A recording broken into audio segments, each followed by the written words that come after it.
Good morning. The sun just came up, right? Like just came up like 15 minutes ago. So, pardon my eye. I've been picking with a bump that I probably should have stopped messing with.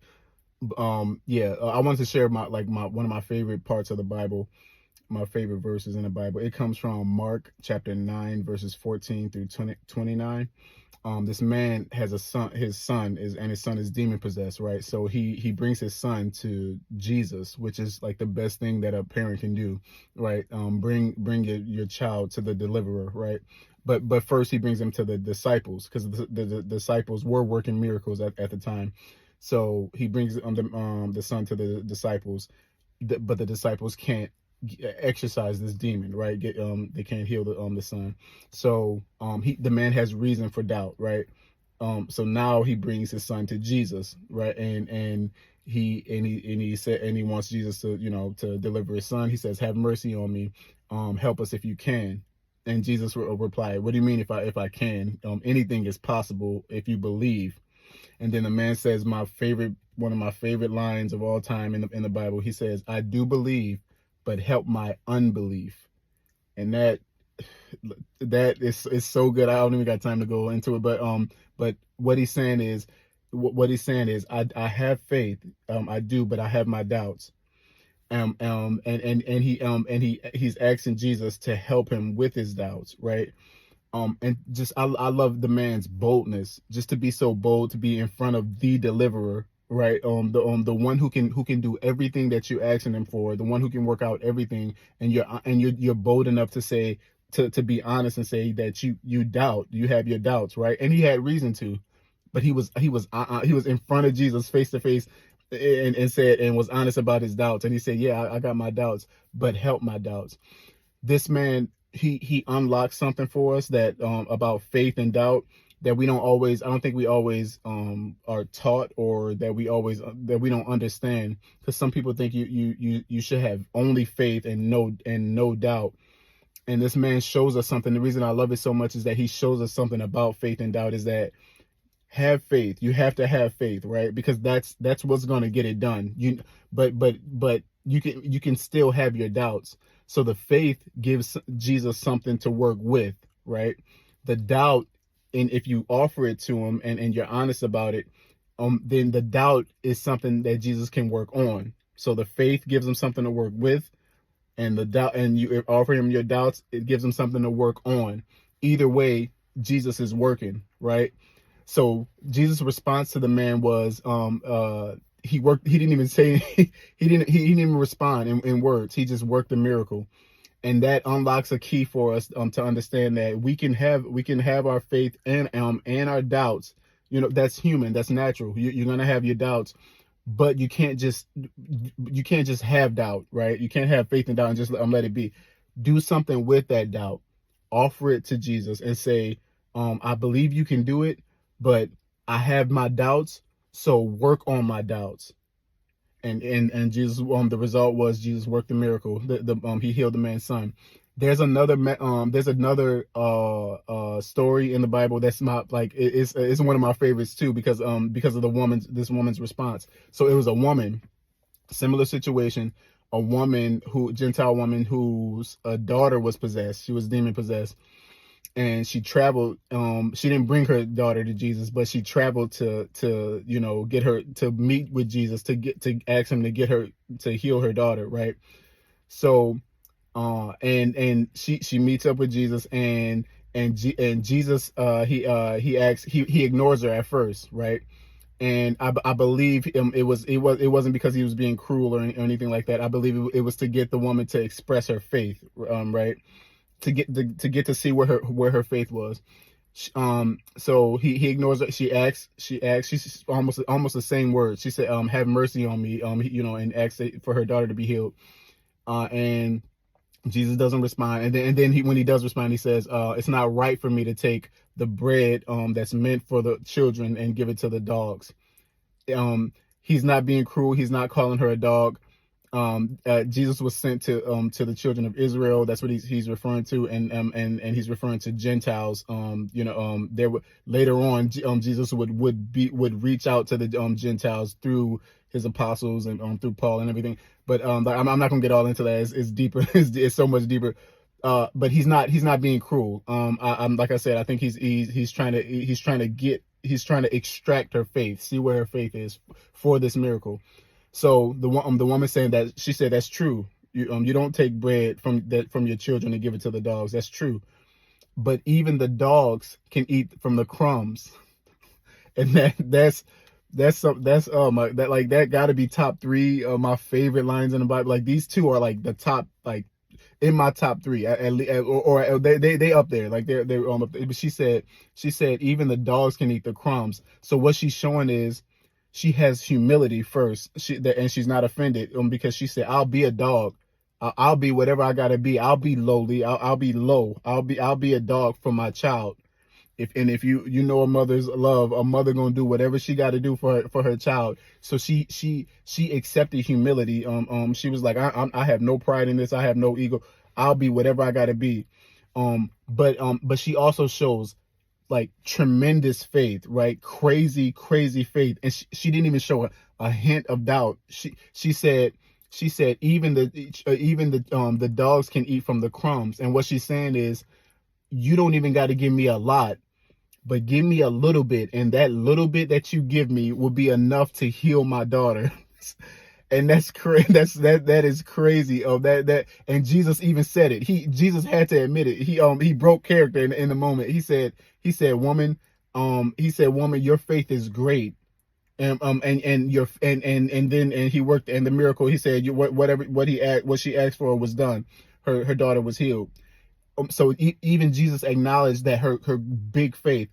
So the reason I love these two stories is because I've been both. Like I've had times where I've had like crazy big faith, right?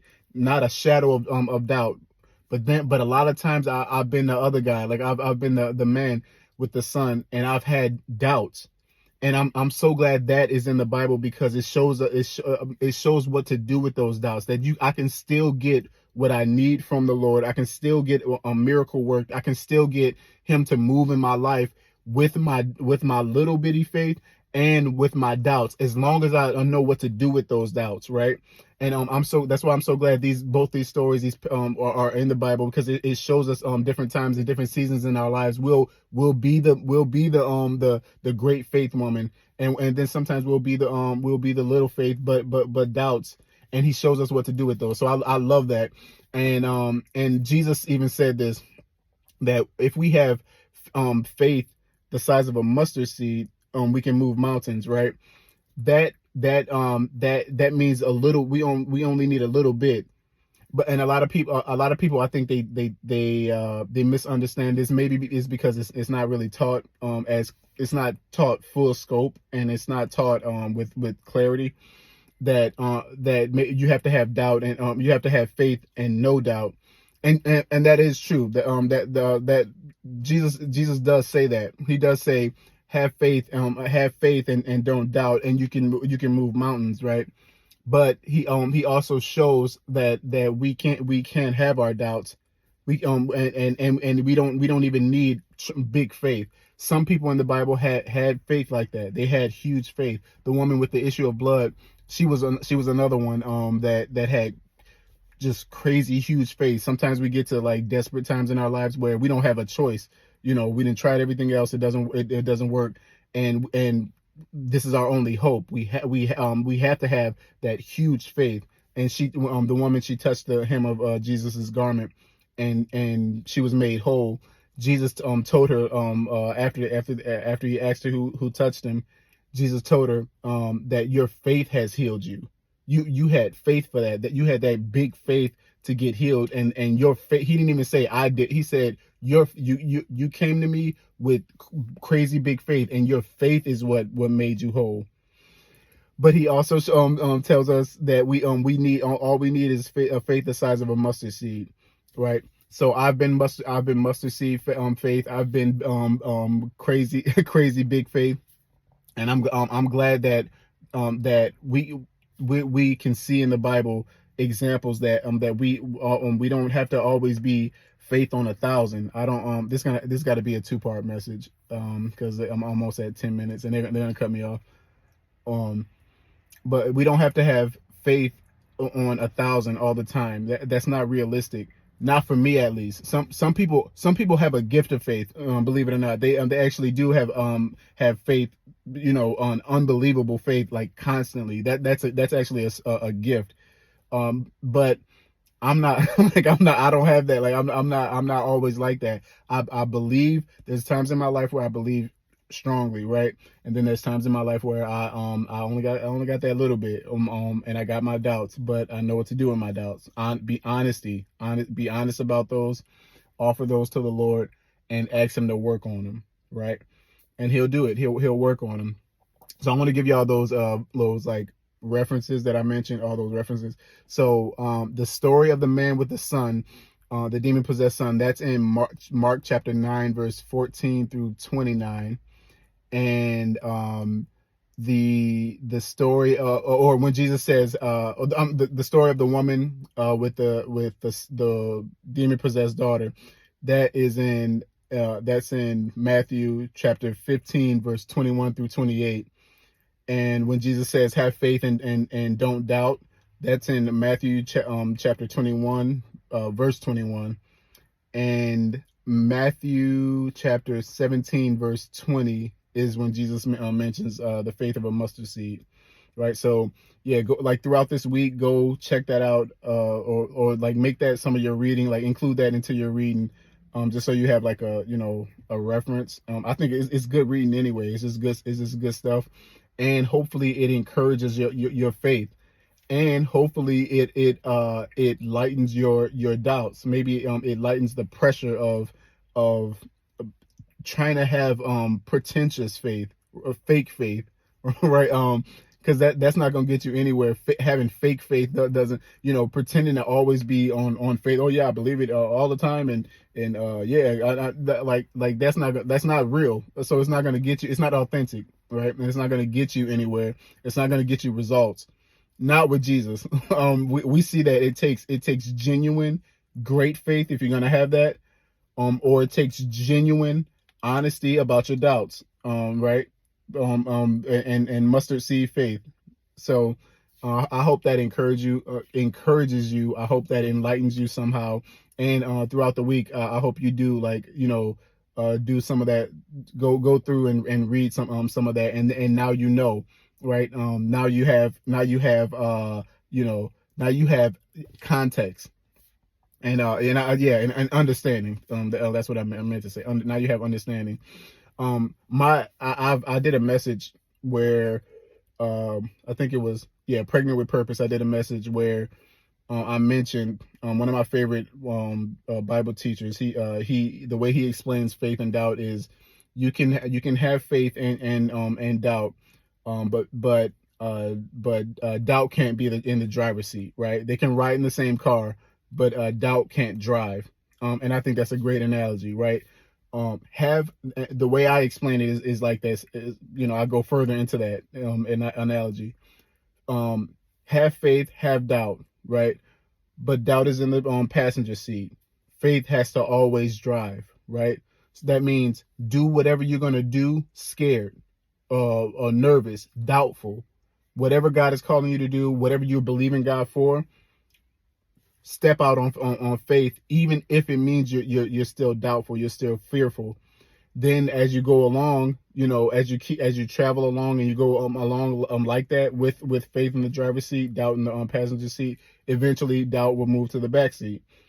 And as you go further along, eventually doubt goes into the trunk. That's the same way with fear. It goes into the trunk. And as you keep going down on the journey, eventually you'll be able to kick doubt out, kick faith out. Kick doubt and fear out, because your faith has gotten you to a point, slowly but surely, gotten you to a point where now you can have full faith, because now it's materialized. Now you can see it, or you're close to seeing it, right? You're close to your destination. I hope that makes sense. Yeah, a little bit. Yeah, this was longer than 10 minutes. I'm gonna have to chop this up into two messages. I hope you got something good out of that. Have a blessed week. Look at the sun beaming. I told y'all it was coming. It had just came up. Look at it.